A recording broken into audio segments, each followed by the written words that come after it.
Hey everybody, Mah-Dry-Bread here, and I am extremely tired. I think I've been awake for like 15 minutes now, but I crawled out of bed late, and then I quickly remembered, oh god, today's video is going up late, so I need to do the vlog in time to let people know that it'll be late so they know what's going on. But today's vlog I also need to edit, like, a lot, and it's gonna require a lot of work, so I need to get work done on it, like, immediately. So, I hope I get this out in time that people don't already freak out, considering my average video would be up like 2 hours ago at the time of recording this. Right, so I have two major subjects of this video. The first one is that, as an experiment, I'm uploading every single one of my videos for this week and having them go up at 3 p.m. Eastern Time instead of 8 a.m. I'm just gonna try with a new upload date for a week and see if that does anything. Who knows? Recently I've been seeing people go through old playlists of mine where it's like longtime viewers who didn't know that I played certain old games, and so they go to it and they're really happy that they found these playthroughs. So I thought, you know, there are probably a lot of people who have never gone through the playlist section just because it's so long and daunting.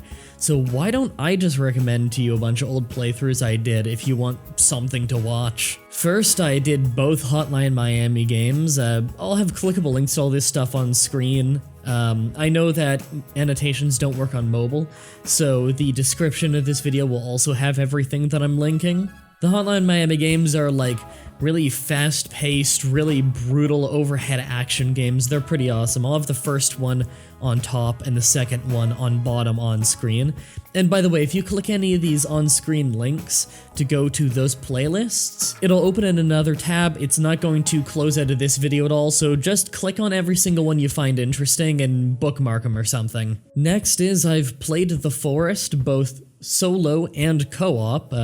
Both were a while ago, so they're kind of out of date, and we might play The Forest again sometime soon-ish. I'm trying to. They won both polls for what you want to see me play and what you want to see me play immediately, so I'm trying to get it done really fast. It's just really hard to organize people for the multiplayer on it, and the multiplayer is definitely the most exciting thing for The Forest. The Forest is kind of like a first-person survival horror game kind of thing, where, you know, you craft your base and your weapons and whatnot, well, always hiding from or fighting these, like, evil cannibals roaming the island. They're supposed to be somewhat inspired by Cannibal Holocaust in how they move and what they do and how they act and whatnot. But there's definitely a lot of unique stuff in The Forest. It's a good game. Next, in a very similar vein, is Don't Starve Together, where stylistically very different, but the idea is the same of you're in a big world, this one being randomly generated, and you're trying to survive. Don't Starve Together specifically is with friends, so I've played that a bunch with Shally and What a Geek, link to that on the screen. And that one is an awesomely brutal survival game that we really enjoy playing. That's like highly stylistic and everything, and you have to balance your sanity. Just a really cool game. Next is The Sims 4. I played that for 6 or something episodes when it first came out, but looking back at it, I really liked that playthrough. The only reason I stopped is because I didn't really know where to go forward from there, and I know there's a lot of DLC that improves the game a lot because the base game was really lackluster.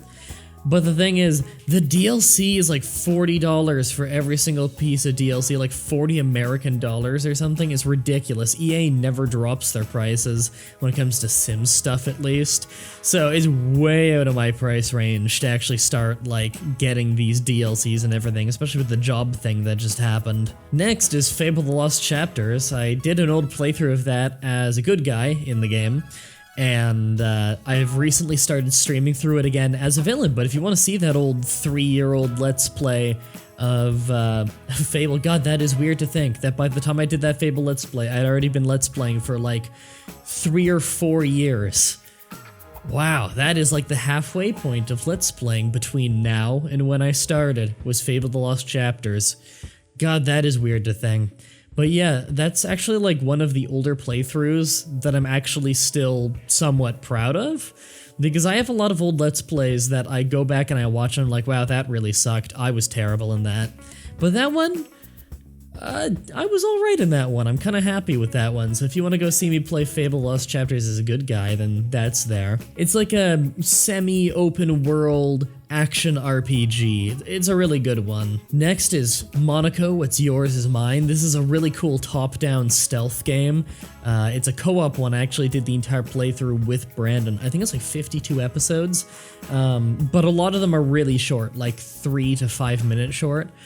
Because every episode is just us doing one level, and there are something like 52 levels in the game. Monaco's just this really cool, kind of story-driven, top-down stealth game where you pick a character at the start of the mission. Each character has a different ability, and you just try and make it through every single stage, completing the objectives with the optional extra objectives of, like, collecting every single coin, which we tried to do every time it was feasible.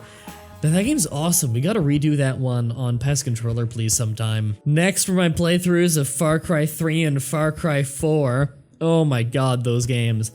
So they're open world action. I don't think...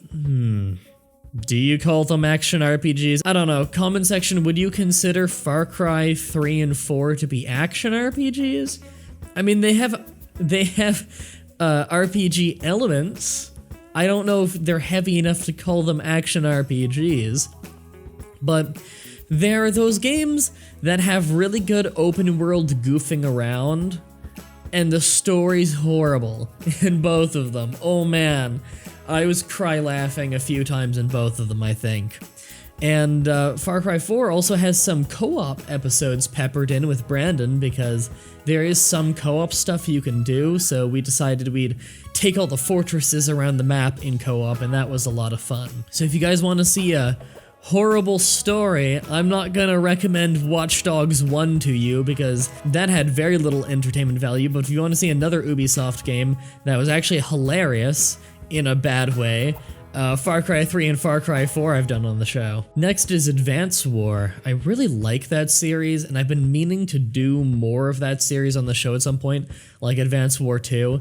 Don't know if we'll do the DS ones, just because I wasn't so hot on those ones, but I did Advance War 1. It's an overhead turn-based tactics game. It was actually made by the people who made the Fire Emblem series, if you like that, where it's same kind of idea, you know, moving units on a grid and fighting each other, except for less RPG, more strategy, where instead of individual characters that you're using, that like it matters whether they die or not a lot, instead it's like tanks and troops and stuff in kind of a goofy fashion. It's a lot more about managing your army individually, as not a bunch of people with different stats, like every infantry is built the same, but instead the pure strategy of it, and that's really cool.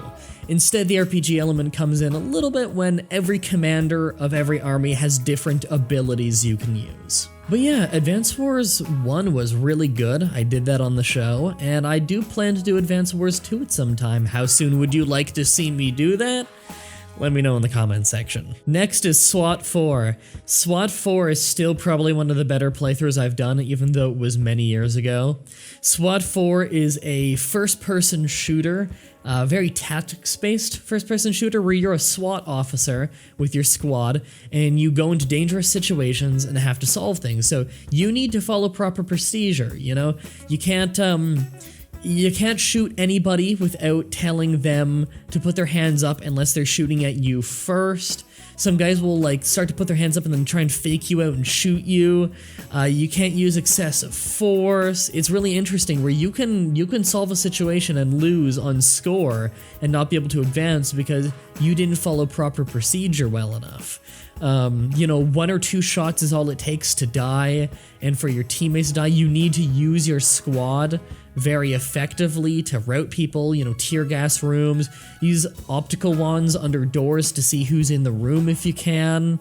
It's a really interesting game, and I do plan to do the expansion of that game at some point. But go watch that playthrough and let me know in the comment section of it if you like it, because if you guys really like it, maybe I'll do the expansion soon.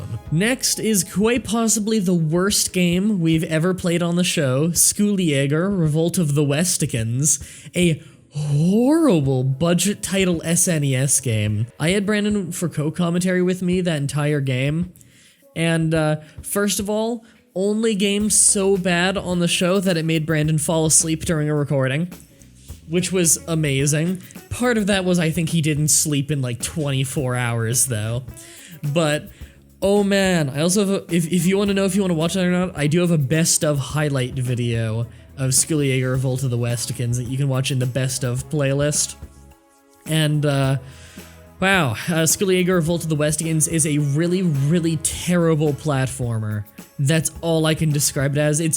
It's as Deceased Crab so eloquently put it, the bubblegum piracy game. And the last things here I have written down from my own playthroughs is I did a playthrough of Pokemon Blue, Pokemon Gold, and Pokemon Ruby. Pokemon Blue was a poison-only run, Pokemon Gold was a normal-only run, and Pokemon Ruby was a dark-only run. I'll have playlists of all those on screen if you want to watch them. I know a lot of you are Pokemon fans, as am I. I mean, I'm also doing an ongoing playthrough of Pokemon Platinum, which is not a specialty run or anything, and there's a lot of like co-commentary and everything in that, and goofing around and having fun, and honestly, Pokemon Platinum is quite possibly the best gameplay, walkthrough, playthrough, whatever you want to call it, that we've done in a very long time, and we're working on getting more episodes out, it's just schedules conflict a lot. But yeah, I'm recommending old stuff for you right now. A lot of you watching right now probably already know about the majesty of Pokemon Platinum, a journey, as we call it. But that's enough about my playthroughs this week. It's time for the second ever edition of the weekly promoting another channel I watch thing. This'll have a name at some point. I'll have graphics fly on screen at some point. It's just, I have not had time to work on making something special for this yet.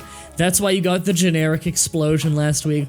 This week you don't even get that. Sorry, Chris. And I say sorry, Chris, because this week's channel is Visnomatic. You guys might actually remember Visnomatic a little bit on my channel if you watched my series on teaching a bunch of people who are relatively new to Payday 2, where we played some heists together. That was Visnomatic. That was, well, not all of Visnomatic. Visnomatic is a very large group of people, but that was 3 people from Visnomatic. Visnomatic, awesome show with a huge variety of videos if you want to watch it. And what I'm recommending for you today of their new videos that I recommend is, because we're on the topic of Pokemon, well, they just did a demo duo episode of Pokemon, what are the new ones? Sun and Moon. How am I forgetting the name of the new ones? I keep wanting to say X and Y are the new ones, because I'm so out of touch now with modern Pokemon that in my head I'm like, oh yeah, X and Y, those are the new ones. So basically, Enter and Chris, they both played Sun and Moon demos respectively, side by side. You can see both screens and everything in the shot. It's captured with an actual capture card, don't worry, it's not like a camcorder thing. And it's just them cracking jokes, having some fun playing the demos. So if you want to go check that out, link on screen. I need to go get this thing edited fast, and I'm gonna have to download so many of my own really old videos back and then edit them like sliding in and doing the little bounce thing I do, and having them play for a little bit. I gotta make sure that the clip of gameplay I get looks action-packed and awesome. Then I gotta fly them off, and I gotta cut out all of me flubbing lines and stuff, and getting tongue-tied, and I'm also really tired. I think this vlog has taken me way longer to record than I intended. I might stream later today. It depends on how free Ash and or Brandon are today. Might stream some more Fable, might stream some more Super Saiyan Densetsu. Maybe What a Geek will be free, who knows. Until next time, have a nice day.